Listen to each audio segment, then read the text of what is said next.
মঙ্গলদৈৰ হাকতোলা নৈৰ পশ্চিম দিশৰ মথাউৰি ছিঙি প্লাবিত হ'ল বহু কেইখন গাঁও। দাহি গণকপাৰাত ছিঙিল মথাউৰি, হাহাকাৰ লাগিছে গাঁওবাসীৰ। দাহি গণকপাৰা, কবিকাৰা, চুটুৱা, আঠিয়াপাৰা, বৰাঠিয়াপাৰা, হালৈপাৰা আদি বহু কেইখন গাঁও প্লাবিত হ'ব। নষ্ট হ'ল খেতিপথাৰ, উটুৱাই নিয়ে পুখুৰীৰ মাছ। এনেদৰে পানী সোমাই থাকিলে 15 নং ৰাষ্ট্ৰীয় ঘাইপথত উঠিব পাৰে পানী। আমাৰ হাকতোলা মথাউৰি আমাৰ পশ্চিম চাইডৰ, ইয়াৰ আগৰ পৰা ভাঙিছিল পূব চাইডত, এইবাৰ ভাঙিল পশ্চিম চাইডত।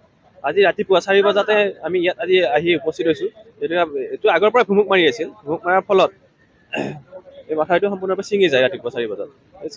ছিঙি যোৱাৰ ফলত আমাৰ বিস্তীৰ্ণ এলেকা ইয়াত কেইবাখনো গাঁও, যেনে গণকপাৰা, দাহি কবিকাৰা, দাহি হালৈপাৰা, চতুৰাঠিয়াবাৰীকে ধৰি এই পানীটো বদলগুৰিলৈ যায়।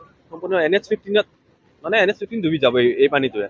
আৰু ইয়াৰ ফলত আমাৰ বিভিন্ন এই খাল পথাৰত মানুহে মাছ জীয়াইছিল, সেইবিলাকতো বৰষুণৰ পানীতে ডুবিছে। আৰু খেতি পথাৰ বিভিন্ন কঠীয়া মানুহে এতিয়া আমাৰ চবৰে কঠীয়া চৰা হৈ গৈছিল, এইবিলাক ৰুব পৰা হৈ গৈছিল। এতিয়া এই পানীটোৱে সম্পূৰ্ণ চেছ কৰি দিলে। এতিয়া আমি মথাউৰিৰ কাৰণে বিভাগীয় কৰ্তৃপক্ষ আহিছে, তেওঁলোকক আমি জনাইছোঁ মথাউৰিটো যাতে আমাৰ ভালদৰে মেৰামতি কৰি দিয়ে। এই পানীটো বাৰু যি হৈছে হ'বই, তাৰ পিছত পানী কমিলে মথাউৰিটো যাতে আমাক ভালদৰে মেৰামতি কৰি দিয়ে, তাৰে আমাৰ বিভাগীয় কৰ্তৃপক্ষৰ ওচৰত অনুৰোধ জনাইছোঁ। ওদালগুৰিৰ পৰা নীলমণি চহৰীয়া ৰিপৰ্ট, নিউজ 24 NE।